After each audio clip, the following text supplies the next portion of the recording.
paz do Senhor, meus amados irmãos, sejam bem-vindos a mais uma escola bíblica, tá?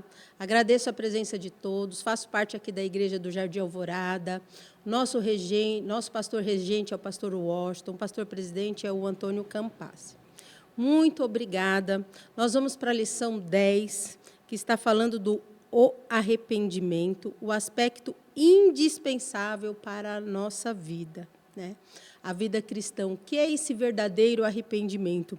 E essa lição ela está muito bonita, porque ela fala do que é um arrependimento genuíno, do que é verdadeiramente a gente se arrepender dos pecados.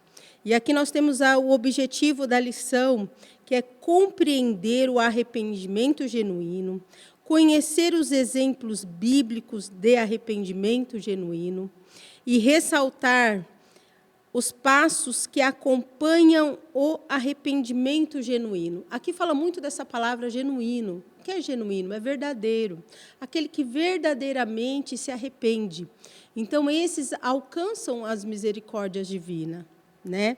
Então, aqui nós vamos ler o texto de referência da nossa revista bíblica. Esse texto de referência está em Neemias 9. Mas nós vamos ler o primeiro, o segundo e o terceiro versículo, e depois nós vamos pular para o 38. Por quê? No decorrer desse capítulo, existe um momento muito lindo, onde os israelitas, né, eles verdadeiramente se arrependem. Então, eles fazem uma adoração a Deus, relatando desde o momento da saída do Egito, né, todos os passos que eles tiveram, reconhecendo a palavra de Deus como verdadeira. Então, esse arrependimento é detalhado nesta adoração, tá bom? Se vocês tiverem oportunidade, depois vocês leiam o capítulo 9 de Neemias, que é muito bonito, tá bom? Neemias 9, do 1 ao 3. E no dia 24 deste mês, se ajuntaram os filhos de Israel com jejum, com sacos, e traziam terra sobre si. E a geração de Israel se apertou de todos os estranhos. Puseram-se em pé e fizeram confissão dos seus pecados, das iniquidades dos seus pais. E levantando-se no seu posto, leram o livro da lei do Senhor, seu Deus, uma quarta parte do dia. E na outra quarta parte fizeram uma confissão e adoraram ao Senhor, seu Deus. E com tudo isso, fizemos um firme concerto e escrevemos, e selaram-no os nossos príncipes, os nossos levitas e os nossos sacerdotes. Então, eles fizeram ali uma confissão de pecado e fizeram o selamento, ou seja, confirmando esse verdadeiro arrependimento, tá?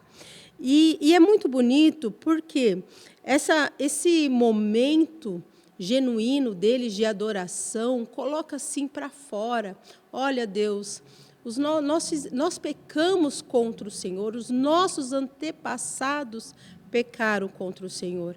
Então, eles trazem isso, eles mostram esse verdadeiro, esse arrependimento genuíno. Por quê? Às vezes nós precisamos entender a diferença de pecado e iniquidade, tá?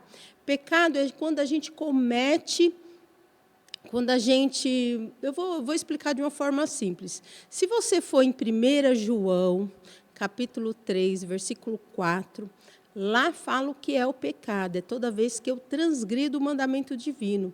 Aí você fala para mim, que mandamentos são esses? Existem os 10 mandamentos, onde nós conhecemos, que está em Êxodo 20.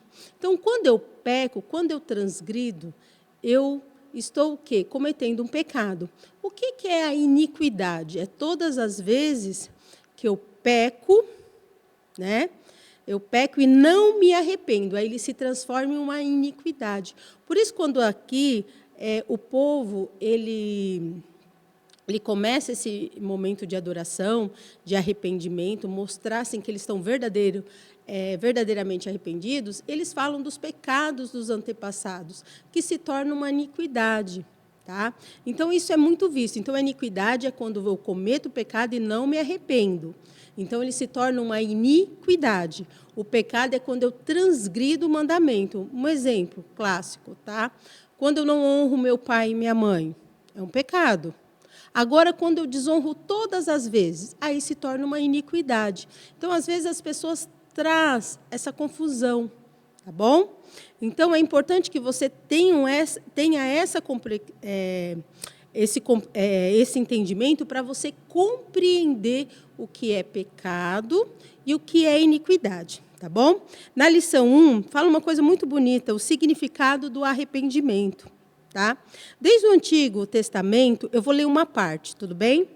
Desde o Antigo Testamento, o arrependimento genuíno diante de Deus provoca mudança de pensamento e transformação de vida naquele que se arrepende.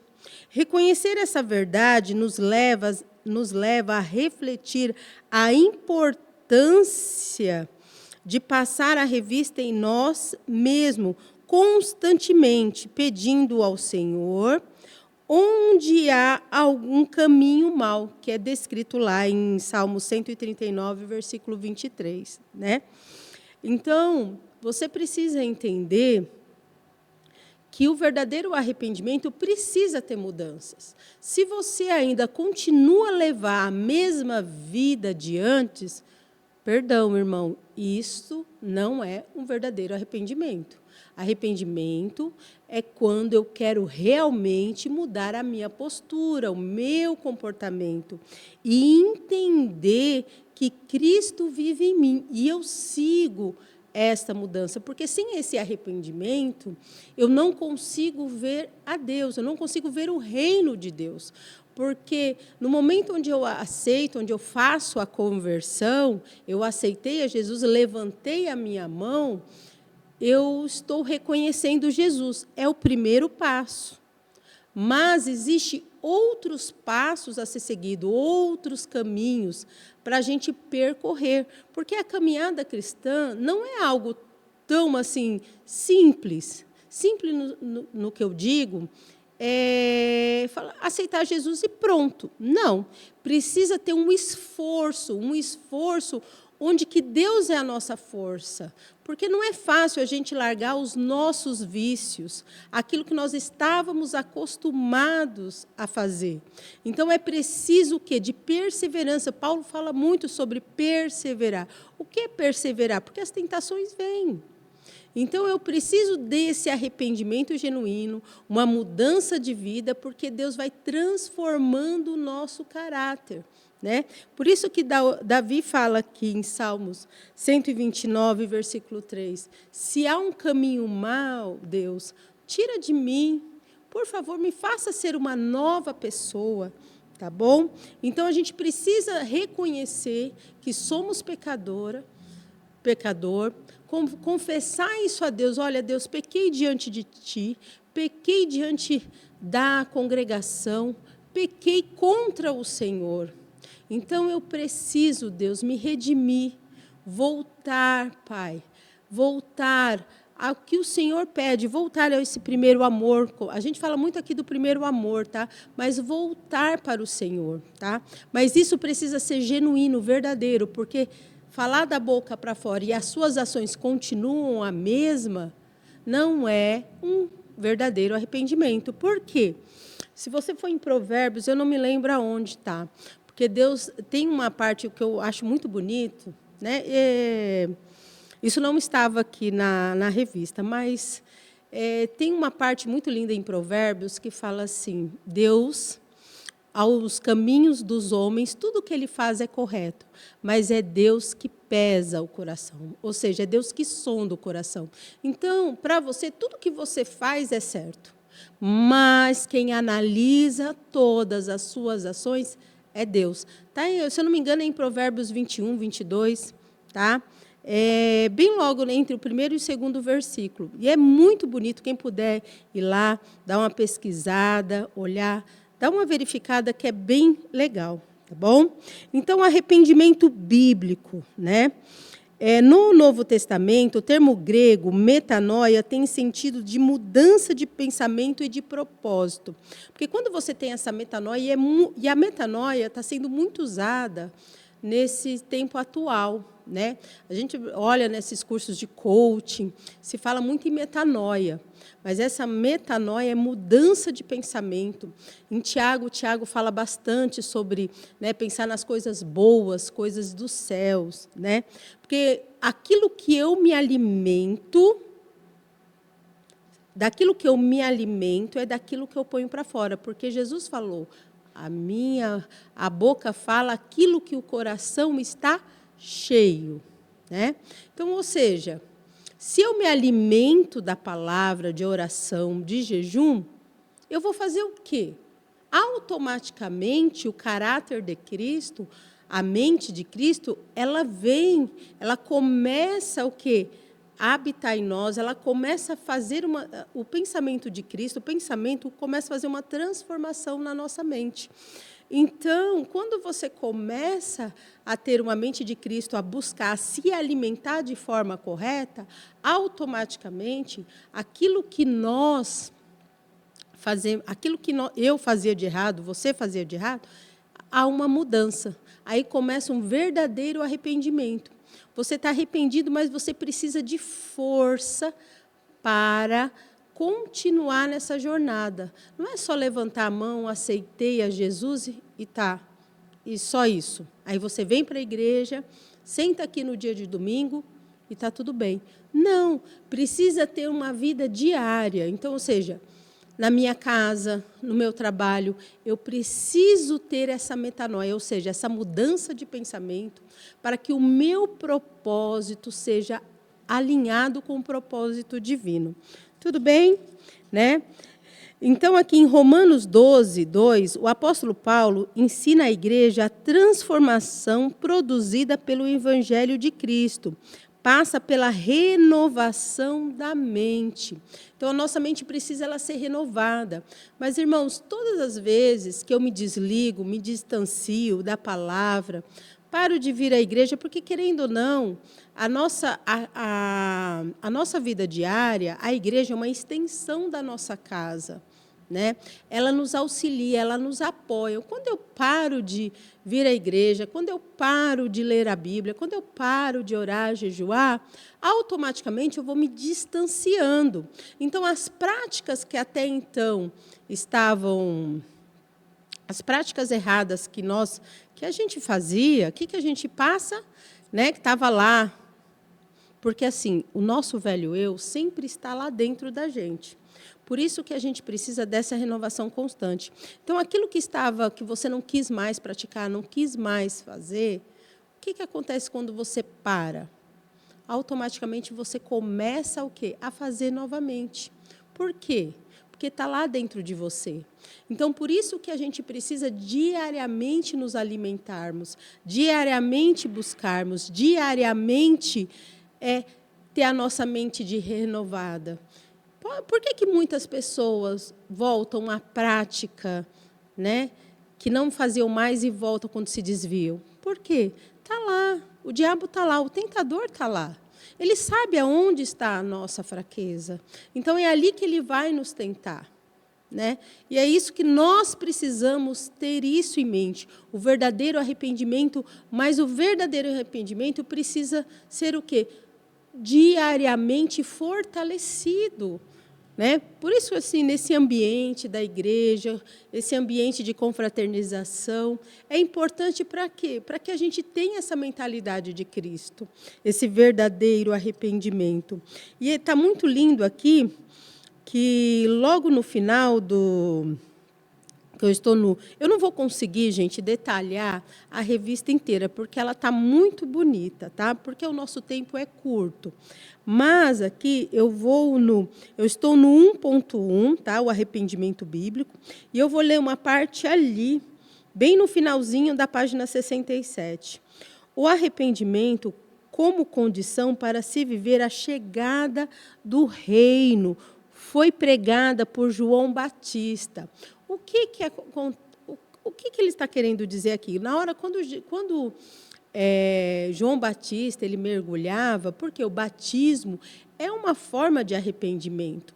O batismo que João Batista fazia era para provar esse arrependimento, é para você falar, eu estou verdadeiramente arrependido.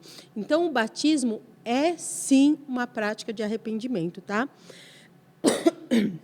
E aqui eu estou no 1.2, tá? O arrependimento implica abandonar o pecado. Lembra que eu falei para vocês o que é o pecado? O pecado é quando a gente transgride os mandamentos divinos, e a iniquidade é quando eu pratico diariamente. Vamos supor, eu roubo hoje, amanhã, depois, e assim vai sucessivamente. Tá bom? Então, toda vez que eu pratico isso virou uma iniquidade. Isso é muito importante, porque no mundo espiritual, isso são portas abertas para o diabo entrar no nosso lar. Por isso que, quando você lê em Êxodo 20, quando Deus está falando dos mandamentos, ele fala uma coisa muito interessante. Eu sou aquele que visito a iniquidade dos pais nos filhos, tá? Visita a iniquidade nos filhos até a 3ª e 4ª geração, mas abençoa até 1000 gerações. O que isso está querendo dizer, gente? A gente precisa entender que todo pecado praticado pelos pais, se não há arrependimento genuíno, se você não abandonar, adivinha quem vai arcar com as consequências desse seu pecado? Os seus filhos. Aí a gente conhece como maldição hereditária, como padrões de comportamento, né, de volta às raízes e outras coisas mais. Então, você precisa ter isso em mente. Abandonar o pecado é fechar portas para a maldição não entrar no seu lar. E aquilo que você praticou, se arrependa, tá? Se arrependa para que não recaia sobre os seus filhos. Isso é muito sério. Às vezes as pessoas não compreendem o mundo espiritual, mas o mundo espiritual está aí. Ele existe e a gente precisa ter isso em mente. Tudo bem? Então, aqui nós temos que... eu vou só falar os tópicos, tá? Então, 1.2, o arrependimento implica abandonar o pecado, tá? Está até aqui, o arrependimento é acompanhado por uma aversão real à prática do pecado. Salmos, aqui está falando de Salmo 129, versículo 128, que passa a ser vista como repúdio pelo novo crente, tá? Então, vamos no 1.3. O arrependimento conduz à santidade. Por quê? Todas as vezes que eu me arrependo, automaticamente começo a minha vida, a minha prática diária. Não, olha, se eu era fofoqueira, se eu falava contra o meu irmão, hoje eu não falo mais. Isso daí vai o quê? Vai dando acesso à nossa prática, o quê? A nossa mente de Cristo, a buscar a Cristo, e automaticamente nós vamos nos santificando, porque nós vamos buscando, e o Espírito de Deus vai crescendo na gente, a gente vai aprimorando o nosso relacionamento com Deus, a gente começa a ter intimidade com Deus. Por isso que o arrependimento conduz à santidade, tá bom? Né? Vamos lá no 2, exemplos bíblicos de verdadeiro arrependimento. Eu não vou conseguir detalhar, porque o nosso tempo é curto, tá? Mas aqui fala do exemplos bíblicos, né, que encontramos relatos de pessoas que erraram, mas se arrependeram. Algumas delas cometeram pecados terríveis aos olhos humanos, que seriam imperdoáveis. Peraí, me perdi aqui. Vamos lá. Imperdoáveis. Entretanto, Deus, em sua infinita misericórdia, não rejeita um coração quebrantado. Gente, isso é muito lindo, né? Contrito. Vejamos algumas dessas histórias e seus desfechos, né? O exemplo disso é de Manassés, que foi um rei mau, né, que se arrependeu, voltou por causa dele e dos outros, né? O povo foi cativo, né? Entraram no cativeiro babilônico. Aí teve Jonas, né? O arrependimento de Nínive. Aí nós tivemos também o arrependimento do filho pródigo. E também nós já tivemos o arrependimento de Davi, quando adulterou. Então, nós temos vários relatos onde que o verdadeiro arrependimento faz o quê? Faz com que Deus nos perdoa. Só que você precisa entender.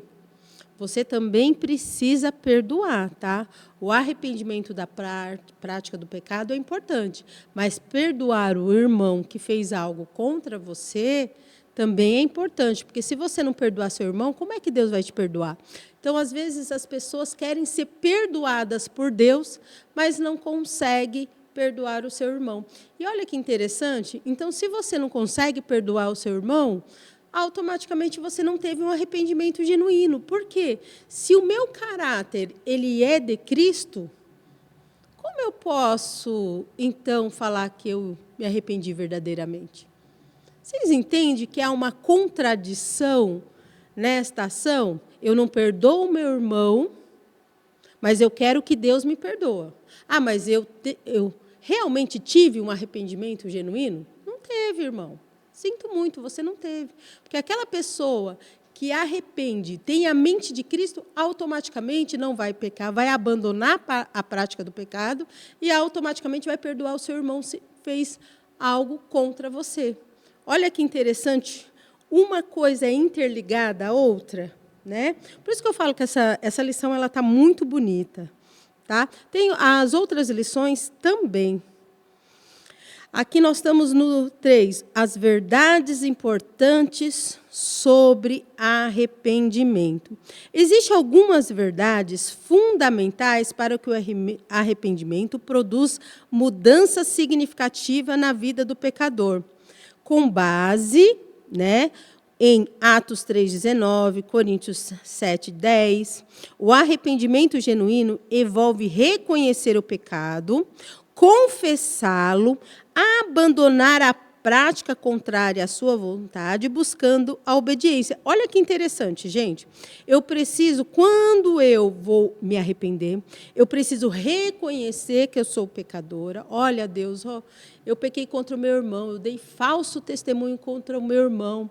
Eu não podia ter feito isso, eu pequei contra o meu próximo e pequei contra o Senhor. Isso é confessar. Aí, depois de confessá-lo, abandonar, não fazer mais. Porque, ou seja, isso fica, se eu continuo, eu estou sendo contra a vontade divina. Tudo bem? Então, quando eu busco essa obediência, por isso que em Samuel fala, é melhor obedecer do que sacrificar. Tá bom? E aqui no 3.1 fala assim, o remorso não é arrependimento. E nós temos o clássico, né, que é Judas, que quando ele tem um remorso, não um arrependimento, tá? Aí ele acaba se matando, porque lá na Bíblia fala que ele não se arrependeu, mas ele ficou chateado. Então, isso não é arrependimento. Ou seja, se eu tenho um remorso e depois eu faço a mesma coisa, isso não é. Isso, você fica triste por ter cometido o erro, mas aí eu pratico de novo, ai, Deus me perdoa, o Senhor entende, né? Quantas vezes eu já fiz isso, né? Eu sei que muitas pessoas também já fizeram, algumas fazem até hoje, ai, Deus me perdoa, eu não devia ter feito isso, né? Isso daí é um remorso, porque depois eu volto à prática de novo. Então, o remorso não é arrependimento. Há uma diferença. Tá? Nos 3.2, tá? O Espírito Santo nos leva ao verdadeiro arrependimento. Quem nos leva ao verdadeiro arrependimento? O Espírito de Deus. É Ele que nos mostra que nós estamos errando. Olha, você continua errando. Não faça mais isso. Vai para outro lado, porque Ele nos dá estratégia. Então, o arrependimento não resulta de uma força mental ou de um preparo intelectual, mas sim de uma ação do Espírito Santo, né? Ele é o nosso consolador, ele nos dá a força para continuar. Ele leva o pecador a arrepender-se verdadeiramente de seus pecados e experimentar uma vida nova em Jesus. Em João 16, 8 ao 11, Jesus diz: "E quando ele vier, convencerá o mundo do pecado, da justiça e do juízo. Do pecado, porque não creram em mim. Da justiça, porque não vou para o meu Pai, e não me vereis mais. E do juízo, porque já o príncipe deste mundo está julgado. Por isso devemos sempre pedir ao Espírito Santo em oração, que toque no coração do pecador." Gente, Deus vai julgar o mundo pela sua verdade. O que é a verdade? É a palavra. Mas, irmã, eu tenho muita dificuldade em entender que verdade é essa. Realmente, a Bíblia, ela parece ser fácil, mas ela não é. Por quê? Deus encobre, está escrito em Eclesiastes, tá? Deus encobre para aqueles que verdadeiramente o querem, ele descobre. Você entendeu? Então, para algumas pessoas, né? Ou seja, muitas, tá? A palavra de Deus, ela é encoberta, ou seja, ela não é tão clara. Mas eu preciso buscar, quando eu busco o jejum, a oração, Deus começa a se revelar na palavra para mim. Então, Deus vai julgar o mundo pela sua verdade. O que é a sua verdade? A palavra de Deus. Tá bom? Então, assim, nós no 3.3, tá? A responsabilidade do pecador arrependido, né? Qual é a nossa responsabilidade? Para vencer o pecado é necessário arrependimento, Apocalipse 2:5, que deve ser acompanhado de uma nova maneira de viver, no qual o pecado não encontra mais espaço. João Batista chama isso de produzir frutos de arrependimento. Dessa maneira, a responsabilidade de quem se arrepende genuinamente é após experimentar a graça divina, incorporada à oração e ao estudo da palavra em sua vida diária. Lembra que eu falei que isso que a gente precisa estar diariamente, constantemente ligados, tá? Bem como congregar em uma igreja que lhe proporcione edificação, estrutura bíblica, né? O arrependimento genuíno não só comprova com lágrimas e palavras, mas como uma renúncia de pecado e a adoção de um novo estilo de vida. De outra forma, será como a semente semeada entre os espinhos. Produz alegria no início, mas não tem raízes, não dura muito. Então, a gente precisa entender que a palavra de Deus, ela faz mudanças, mas para aqueles que verdadeiramente reconhece que é um pecador, confessa ele, né? Confessa o pecado, e ou seja, porque voltamos aqui que deu que eu acho que é muito bonita essa parte, né? Até perdi a página. Quando a gente confessa o pecado, quando a gente abandona a prática, volto de novo no 3, tá?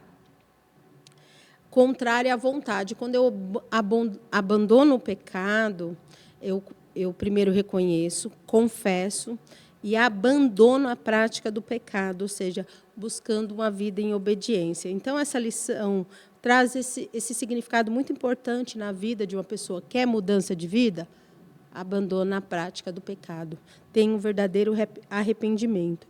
Irmãos, eu estou aqui concluindo, tá, a lição. Essa lição muito bonita, então eu vou ler só a conclusão aqui para vocês, tá bom? Deus nos salva pela graça em Cristo e o Espírito Santo, por meio da palavra, desperta a fé, o arrependimento como resposta. Porque quando a gente lê a palavra, a gente reconhece, poxa, eu estou pecando contra Deus, eu estou fazendo aquilo que é contrário à palavra divina, né? Jesus nos deu um resumo, né? Muito importante, amar a Deus sobre todas as coisas e amar o teu próximo. Então, todas as vezes que eu desonro o meu próximo, quando eu cobiço, quando eu dou falso testemunho, quando eu adultero, né? Quando eu furto.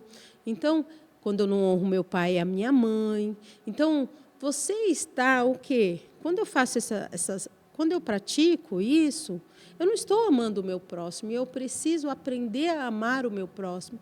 E quando eu tenho esse arrependimento, automaticamente o caráter de Cristo, a mente de Cristo, eu começo a entender o que Jesus está querendo dizer, essa transformação genuína, tá bom? Então, o arrependimento é o quê? É uma resposta, é aquilo que eu quero viver, né? Esse arrependimento não é só o remorso, ele muda a mente, o caminho, produz fruto. Por isso que muitas pessoas, quando vêm à casa de Deus e começam uma nova vida, a vida dela muda. Sim, vencem as perseguições, porque o inimigo não quer realmente que você abandone a prática do pecado. Ele não quer, ele quer que você continue. Porque quando você continua, você se afasta de Deus. Então, quando você começa essa vida diária com Deus, a nossa vida parece que fica mais leve. Você já prestaram atenção que o nosso fardo, a gente caminha mais leve, a gente entende as coisas com mais leveza, as coisas que a gente importava muito, não passa a não ter significado em nossa vida. Então, por isso que a gente começa a ter aqui frutos bons, relacionamentos que estavam sendo destruídos, casais, passam a ter quê? Bons relacionamentos com Deus. Então, após a conversão, após a conversão, permanece na santificação, mortificando o pecado, cultivando a obediência. Assim, toda a glória é de Deus, que inicia, sustenta e aperfeiçoa a nossa vida em Cristo. Fruto de arrependimento genuíno. Olha que coisa linda, a gente encontra a vida. Jesus falou, eu sou o caminho, porque é um caminho a percorrer, a verdade, porque ele é a luz do mundo, né? Ele trouxe essa clareza para nós, esse acesso para nós, foi a Bíblia, né? Ele trouxe, através dele, nós conseguimos ler a palavra, entender a palavra, buscar, nós tivemos acesso a isso. Então, Deus deu essa preciosidade para nós. E a vida é o quê? A nossa vida diária. Deus nos deu a vida. Então, por isso que Ele é o caminho, a verdade e a vida. Tá bom? Irmãos, eu quero agradecer esse momento maravilhoso que Deus nos proporcionou e que este conhecimento venha trazer o quê? Mudança no caráter das pessoas, porque é muito importante a gente entender o que é arrependimento, entender o que é pecado, entender o que é iniquidade. Isso traz mudanças na nossa vida, tá bom? Eu gostaria muito de agradecer a Deus por este momento maravilhoso. Vou fazer uma breve oração de encerramento, né? Apesar que eu não orei no início, peço até perdão para Deus, né? E para vocês também, mas eu vou fazer uma oração de encerramento. Tá bom? Deus amado e maravilhoso, obrigada por este momento lindo, Pai, este momento de aprendizado, esse momento de conhecimento. E que esta lição, Pai, nos traga conhecimento para que os frutos verdadeiros, Pai, seja mostrado às pessoas, para que as pessoas enxergam em nós, Senhor, o verdadeiro caráter, Pai, o caráter de Cristo. Muito obrigada, Deus, por tudo que o Senhor tem feito por nós e ainda irá fazer por nós. Obrigada, Senhor. Em nome de Jesus, amém. Obrigada, irmão. Até a próxima lição.